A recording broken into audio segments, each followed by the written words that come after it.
Hello, ubra kami ka frame ka pot holder. Wala ko sang binahang ko aligari.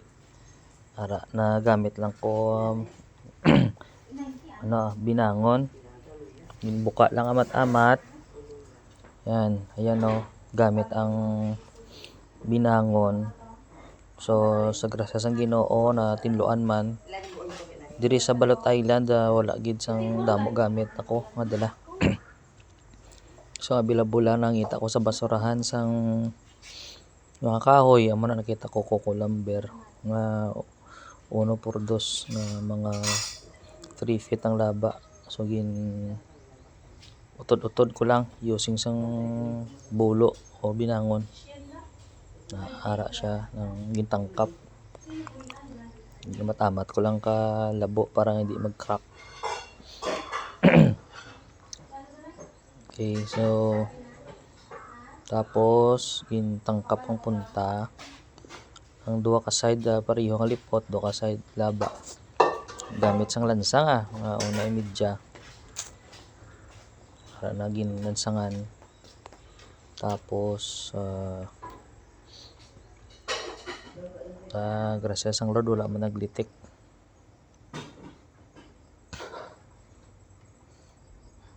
Then matamat ang size sinigali niya mga mga 10 inches by 10 inches. Ginbutangan ko ka lata ka sardinas, wala gunting, binangon lang agin matamat si at ka binangon. Kailangan ta maging resourceful sa island para nga makaobra ta sa aton nga mga lubrahon. And then ginkortihan rectangle shape kay luya ang kahoy. So mo na butang ta sa apat na corner para nga hindi siya mag hulag-hulag. Kay may persa nga daan magtakod sa mga tela. Tapos tamo kalaba sang sang lansang.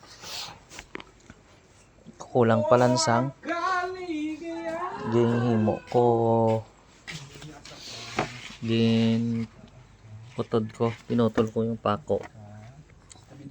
Using sang bulo para lipot lang ang lansang.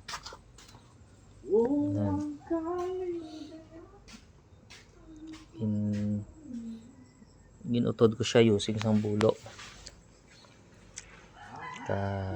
Walo ka bilog. Kinanglan ko 8 ka bilog para siya. Ginlansang ko na para nga ma-fix gid mayad ang lata sang sardinas.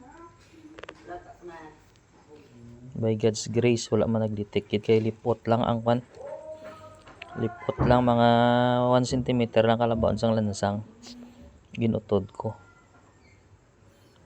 Okay, ara na ginpit-pit ko para nga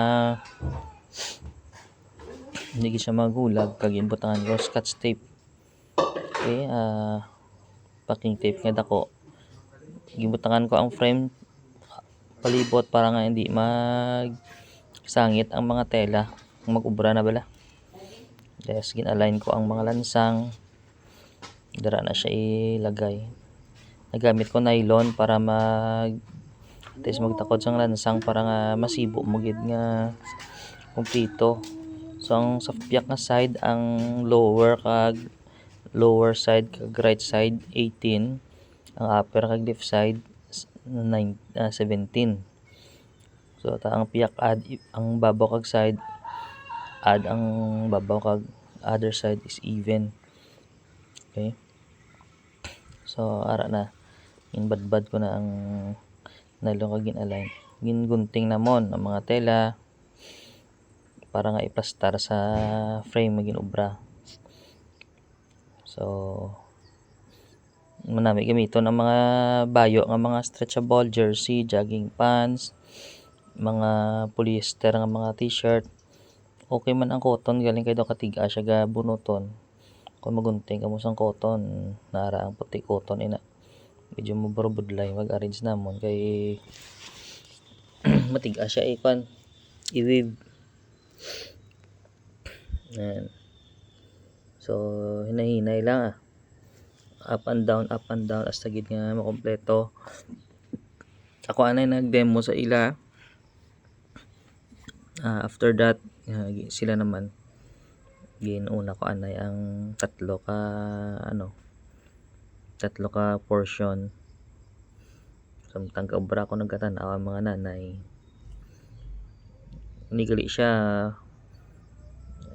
kumahuman ni pwede mo baligya 10 to 15 pesos.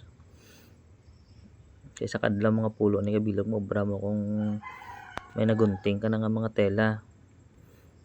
Nagabulig ni siya sa waste segregation sa inyong barangay, sa inyong banwa. Isa ka problema sang waste management sa isa ka lugar ang pag-dispose ng mga daan ng mga bayo. So ginimo ta nga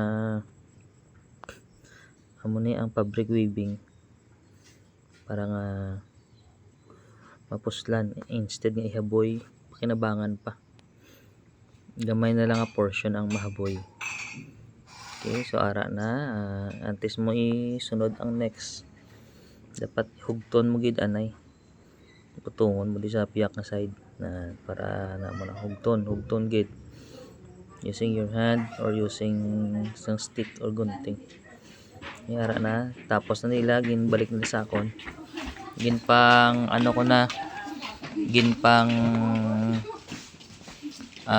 taod-taod ko na tanan. Ginpang hugot, gin-arrange. May sala nga tatlo ka bilog ginliwat ko. Sala ila obra.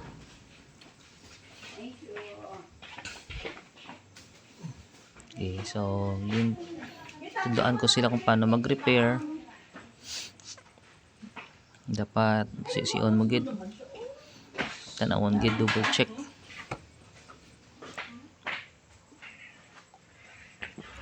So kung okay na, hugot na, ihugton na from the middle going. Tapos ginlock na namon side lock. Doon naga-crochet lang ang pag-lock sa kilid. Umpisa ka sa corner, isa, pag i-crochet mo siya throughout. Okay, amo na na. Ayan. So one side pa lang natapos. Sila naman akong ipabulo sa other side para na makabalo sila mga nanay. Ara na almost two sides na human. Kag doon hapusan mo lang sila. We're using sang chopstick instead nga crochet hook. Kay gamay crochet hook. So knitting ang style nga gingamit namon. Style sa UK nga pang crochet. Amerikano crochet ang UK. Knitting. Na-learn ko na ang knitting sa Waldorf Steiner School sa pag-training ko sa una. Sa preschool. Ay naginlock na naton. Human na. Okay, so may isa pa nga nabilin, gin-demonstrate ko sila kung paano isulod. Kay budlayan sila kaintindi. Ara na. Si Madam nagpadayon. Kag tapos na. Okay, crochet lang ang style ta. Knitting. Gin double check ko. Kag pagkatapos ang mga sobra nga mga ramo-ramo sa likod, guntingon naton para hipid itsura niya. So iguntingon na tanan. Ang pwede ma-insert sa side, i-insert. While nagka-finishing kami sa piyak, sige nila to obra man sa piyak ko sa babaw. Isang second na project niya namon yung patolder. Okay, so enjoy man sila sa piyak to sa babaw. Ara na sila ilan na ni obra. So guide ko lang sila kay kasala-sala sila kay ang color daw nagapareho. Pink kag blue. So yawan na sila ka kay medyo ang pag-cut sinina mo daw sobrang kadako. Medyo gutok siya. Pero nami kay hugot kag stretchable siya. So nagid isa-isa gin pang butong ko gid anay kay budlay lock kung hindi siya hugot. So para na lock na naton almost one side. So dire in panguslo danay naton kagin pang arrange mayo na sa do kadasig lang kay na lock na siya na kay knitting ang style sang paggamit sa chopstick. Kung crochet hook ti crochet. So you don't need to use magbakal mga gamit, ikaw lang gid na improvise ang tanan sa palibot do kaangay ra ni sang kabuhi ta nga do trapo lang kita pero gunting kita sang lord gagin arrange inbutang sa frame gagin human ang frame kaangay sang pulong sang Ginoo nga wala ka sang basihan sa imo kabuhi sa imo pagtuo lapta gid nimo pangunahuna. So here we now gin finishing ta na panggunting ta ang mga excess nga mga portion. Ara na nagpa-picture na kami. Thank you.